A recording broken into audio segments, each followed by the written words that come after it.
Այսօրվա փոքրիկ պատմությունը։ Այսօր առավոտը սկսել եմ սովորականի նման,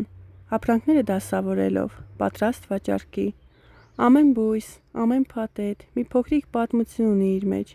ու ես սիրում եմ ամեն ինչ դասավորել հոգատարությամբ, ասես հյուր եմ ընդունում։ Դրանից հետո գնացի ջերմոց, այնտեղ արդեն ամեն ինչ սկսում է արթնանալ, ու գործերը շատ են։ Բույսերի հետ ժամանակը այլ կերպ է անցնում, արագ, բայց հանդարտ։ Ջերմոցում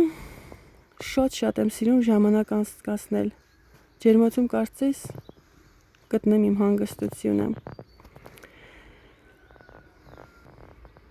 Հետո ճանապարհ ընկա դեպի փոստ։ Այսօր առաքումներ ունեի։ Միշտ մի փոքր հուզմունքով եմ ուղարկում ամեն մի առաքում։ Կարծես սրտիցս մի կտոր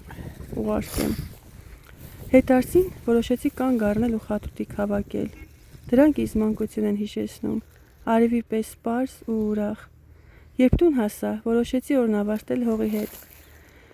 Սերմեցի դդմիկ ու դդում, հողի հոտը, շուշափումը, սպասելու զգացողությունը այդ ամենը ինձ խաղաղություն է բերում։ Հիմա հոգնած եմ, բայց լի, ոչ միայն գործերով, այլ նաև արևով, բույրերով, բնությամբ։ Սրանք են իմ օրերը, պարզ, բայց իմաստով լի։